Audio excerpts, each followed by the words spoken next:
दोस्तों, आपकी current salary क्या है या आपकी एक्सपेक्टेड सैलरी क्या है, ये क्वेश्चन अमूमन तनया इंटरव्यूज़ में पूछे जाते हैं। और जब भी इंटरव्यू में पूछा जाता है तो कैंडिडेट्स बहुत परेशान हो जाते हैं, और परेशान होना भी चाहिए क्योंकि ये थोड़ा सा इम्पोलाइट क्वेश्चन है। कई देशों में तो एक्चुअली ये अलाउड भी नहीं है, इलीगल है, डेवलप कंट्रीज़ में या कुछ स्टेट्स इन यूनाइटेड स्टेट्स में। पर हमारे कंट्री में लीगल है तो ये अमूमन तनया लोग पूछ लेते हैं। तो पहली सलाह तो दोस्तों हमारी ये है कि इस क्वेश्चन को कभी भी झूठ ना बोलें। Never try to lie about your salary in the interview, क्योंकि बैकग्राउंड वेरिफिकेशंस होते हैं कैंडिडेट्स के, उसमें ये सवाल पूछ लिया जाता है। तो अगर आप गलत बताएंगे तो वो तो ऑब्वियसली आपके अगेंस्ट चला जाएगा।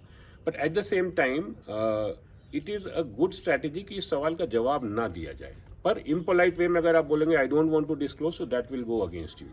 क्योंकि अगर आप सैलरी बताएंगे और आपकी सैलरी कम है तो आप कितना भी अच्छा परफॉर्म कर रहे होंगे इंटरव्यू में, इंटरव्यू को एक बार डाउट हो जाता है कि क्या हम सही समझ रहे हैं इस कैंडिडेट की कैपेबिलिटीज़, क्योंकि इसकी प्रेजेंट सैलरी तो कम है।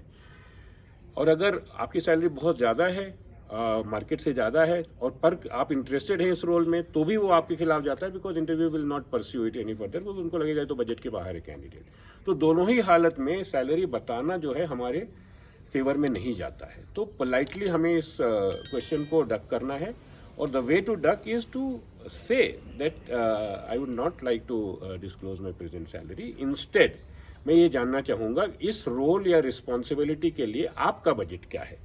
और ज़्यादातर interviewers have that maturity not to press the question further. तो आप अगर सामने से इंटरव्यूअर रिस्पॉन्ड करता है तो उसमें पोलाइटली और पॉजिटिवली नॉट कीजिए, और ये क्वेश्चन को इस तरीके से टैक्टफुली हैंडल कीजिए। घबराने की कोई बात नहीं है। द फैक्ट कि आपने उस क्वेश्चन का आंसर नहीं दिया, ये आपके खिलाफ कभी भी नहीं जाएगा। इसलिए कॉन्फिडेंटली आप क्वेश्चन को टर्न अराउंड करें, पूछें उस रोल का बजट क्या है, और जब रिस्पांस मिले तो स्माइल के साथ पॉजिटिवली नोट करें, ताकि इंटरव्यूअर को एक पॉजिटिव एक्सपीरियंस रहे। This is the way to handle this question. यही मेरी सलाह है।